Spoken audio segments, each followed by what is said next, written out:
नमस्कार दर्शक हो, Kulswamini MI Maharashtra live TV news चॅनलच्या बातमीपत्रामध्ये आपल्या सगळ्या दर्शकांचे अगदी मनापासून स्वागत. आपण पाहत आहात Kulswamini MI Maharashtra live TV news.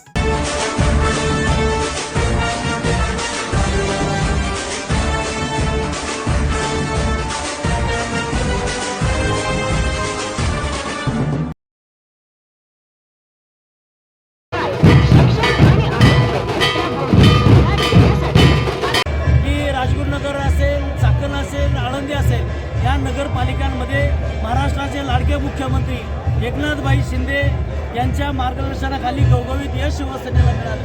आज सुद्धा आपण पाहिलं, जवळजवळ 14 कोटी रुपयाची या ठिकाणी पंचायत समितीची इमारत आपल्या सर्व पदाधिकारी बरोबर आहेत. या ठिकाणी सर्व भागामध्ये फॉर्म भरत आहेत आणि निश्चितपणे आपल्याला या निवडणुकीत सुद्धा नगरपालिकेप्रमाणे शिवसेना चांगला परफॉर्मन्स करून खेड पंचायत समितीवर पुन्हा एकदा शिवसेनेची सत्ता आल्याशिवाय राहणार नाही अशी परिस्थिती चालू झाली आहे. आणि पाहिलं राहिलं आमच्या रेटवली या ठिकाणी पिंपळगाव मंडळ जिल्हा परिषद या ठिकाणी जनमताचा प्रचंड रेखा या सर्वसामान्य कुटुंबातील एका कार्यकर्त्याच्या पाठीशी. कारण आपण पाहिलं की एकनाथ शिंदे साहेब नेहमी सांगतात की मी रात्रंदिवस काम करणारं काम करत आहे. जो माणूस काम करतो त्याला समाज नाकारत नाही आणि तशी परिस्थिती श्रीनाथ लाटेंची संपूर्ण मतदारसंघामध्ये आहे. त्यांचा विजय निश्चित आहे. आणि तुम्हाला आमच्या पत्रकार संघाकडून शुभेच्छा. धन्यवाद.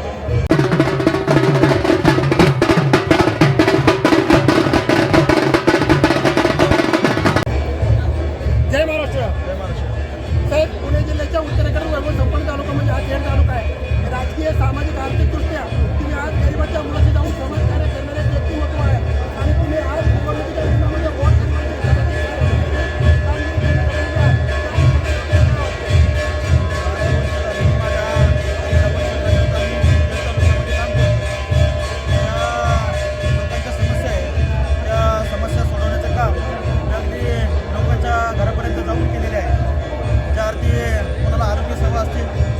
कामं असतील, ज्या ठिकाणी एखाद्या माझ्या महिलेला घरावरती पत्र नाही त्या ठिकाणी पत्र देण्याचं सुद्धा काम केलं आहे. ज्या ठिकाणी विटं नाही त्या ठिकाणी विटं देण्याचं सुद्धा काम केलेलं आहे.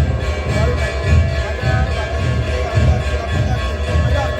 त्या गोरगरीब जनतेला शासनाच्या माध्यमातून त्यांना कारण तुम्ही आजपर्यंत गेल्या अनेक वर्षापासून पाणी हे जीवन हे पाण्याशिवाय माणूस जगू शकत नाही आणि आदिवासी बांधवांना पाणी पाण्यासाठी राहिले नाही. त्या अनुषंगाने आदिवासी बांधव तुमच्या पाठीशी कसे खंबीर उभे राहणार आहे? आदिवासी बांधव माझ्यासोबत म्हणजे एक घराच्या सदस्याप्रमाणे सोबत आहे. आज माझ्या खात्यातील नव्हे तर खेड तालुक्यातील प्रत्येक आदिवासी माझा बांधव असतील तो माझ्यासोबत असणार आहे. आणि गोरगरीब जनता त्या माझ्या जिल्हा परिषदेच्या लढाईमध्ये मला साथ दिल्याशिवाय राहणार नाही.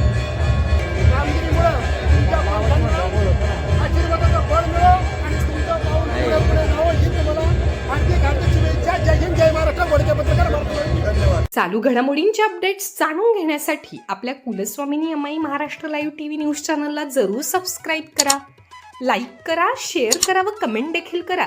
बेल आयकॉनवर प्रेस करा व नोटिफिकेशन्स मिळवा. पाहत रहा फक्त Kulswamini MI Maharashtra live TV news.